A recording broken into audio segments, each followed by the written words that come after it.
As the silver mist wraps around the land like a soft veil, Monk Jean moves forward with a quiet grace.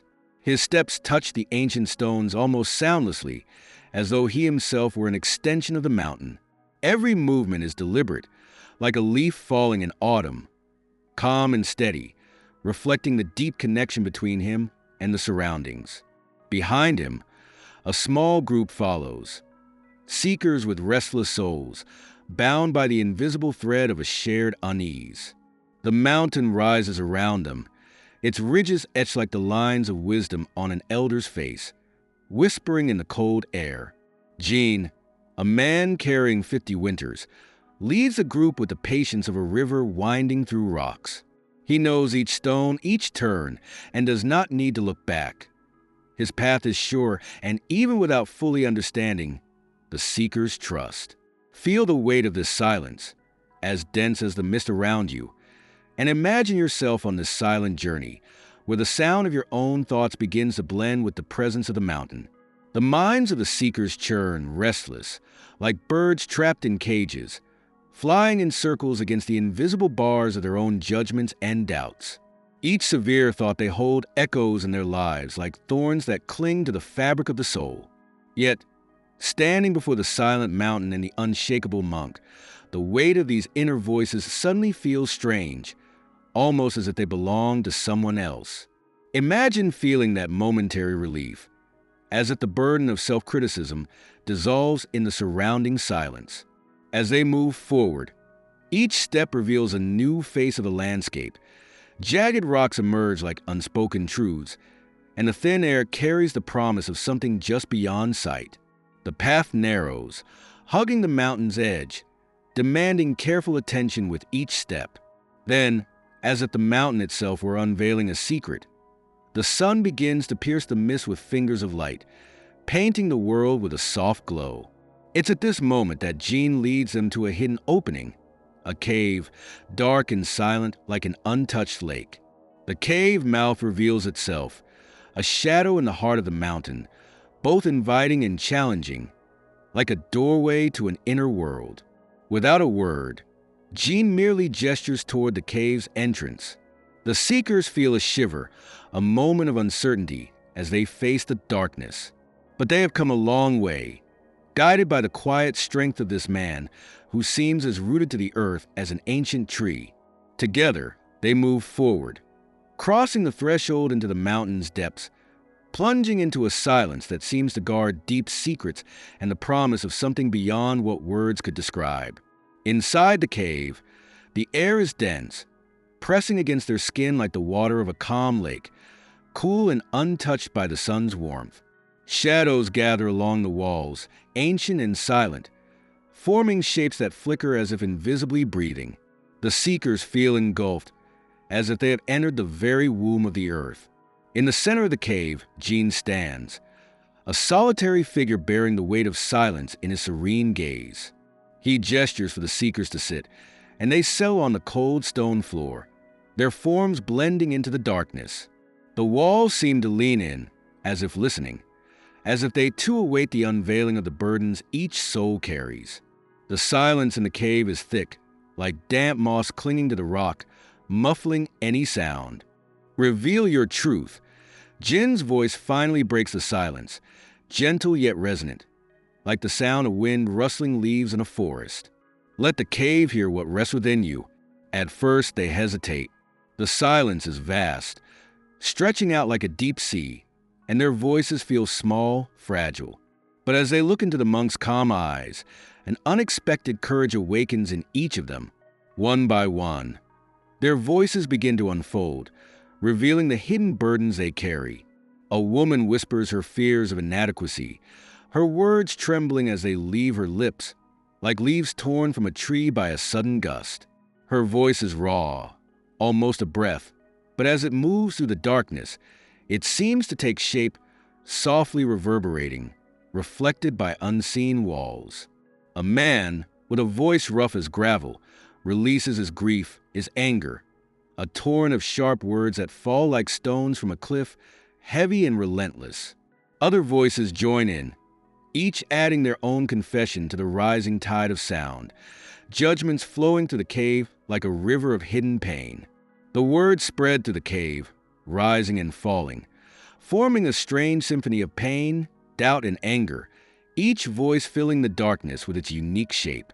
It's as if the walls of the cave have become mirrors, reflecting not images but sounds, a haunting reminder of every judgment spoken. This sound becomes so palpable that, if we close our eyes, we can almost hear the confessions echoing within our own minds.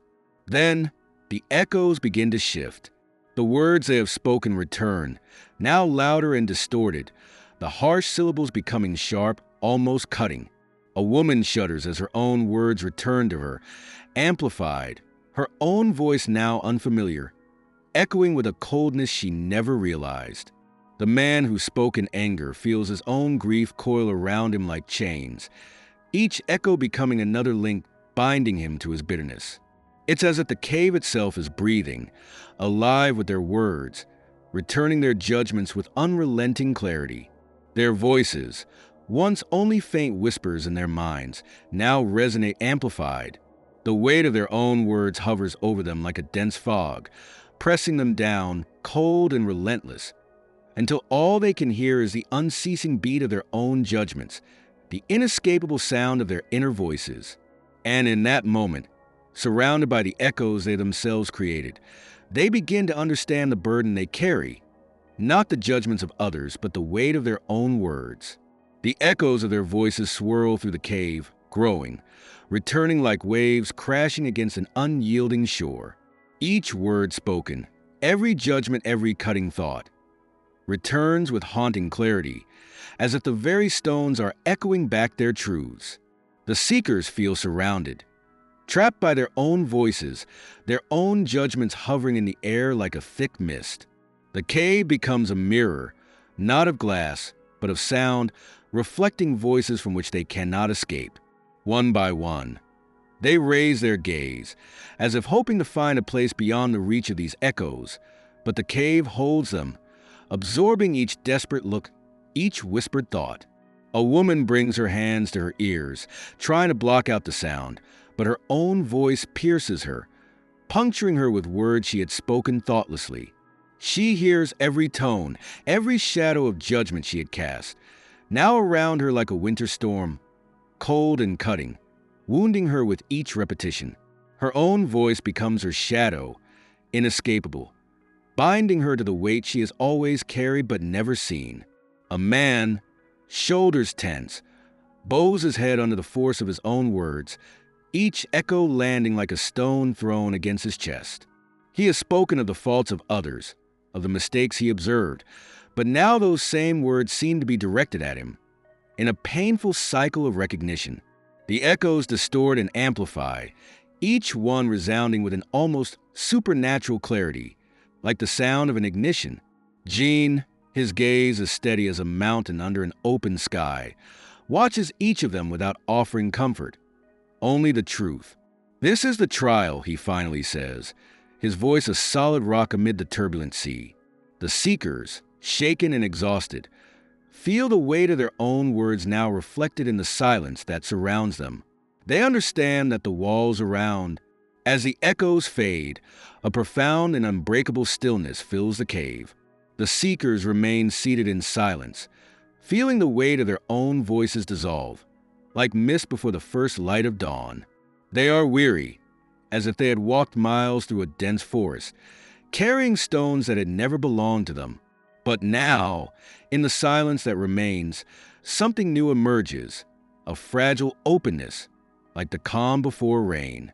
It's a peace tinged with sorrow and understanding, the peace that comes after a storm, when the earth is wet and renewed. Gene steps forward, his presence calm and steady, as though he were part of the mountain itself, rooted in wisdom as old as the stones around them. He looks at each of them, his gaze gentle, as if he can see the shadows they left behind in the darkness of the cave. "The weight you felt was not a punishment," he begins, his voice gentle yet unmistakable. His words settle over the seekers, sinking into their minds like rain on dry earth, reviving something that had long been hidden. They feel the truth of it. They realized that the judgments they had clung to, whether directed at others or themselves, surrounded them like vines in a dense, thorny forest, blocking the light. For so long, they had mistaken these judgments for strength, for truth. Now, they looked to Jean, who turns and gestures toward the entrance of the cave, where a soft light filters through the opening, casting a faint glow on the stone floor. "Come," he says. Slowly, the seekers rise, each step toward the light, making them feel as if they are shedding layers, like trees releasing their leaves in autumn. They follow Jean through the darkness toward the faint glow that marks the cave's exit, feeling the weight of their old judgments dissipate with every step. When they emerge, they are greeted by the first light of day, golden and triumphant. Outside, they stand together in the morning light, each in silence, breathing in the fresh mountain air. They gaze at the landscape before them, hills and valleys stretching out, bathed in the soft hues of dawn. In this light, everything seems connected: earth, sky, the distant river winding through the valley. They see themselves in every detail as part of this vast, pulsing world, no longer separate, no longer bound by the judgments they once carried. In the days that follow, they carry the memory of the cave within them, like an ember glowing softly in the quiet corners of their hearts. They speak less, choosing their words carefully, setting aside judgments that once arose so easily. And when they speak, they try to let their words be kind, like the sun breaking through clouds, like the rain that nourishes the soil. They are learning, little by little, that the echo of kindness is peace, that the reflection of compassion is harmony. In this new quietude, they walk through the world like rivers carving their path through stone, not with force, but with quiet persistence, with an understanding that each word, each thought, shapes the world around them as surely as water shapes rock. And now they know they have the power to choose, to let their words heal, their thoughts be a balm, and to leave only echoes of kindness. Want to dive even deeper into this search for peace and self-understanding? Explore our ebook available in the first pinned comment and discover simple practices that can transform your daily life. Share this story with someone else seeking a new perspective. And if this journey resonated with you, keep exploring with one of our recommended videos.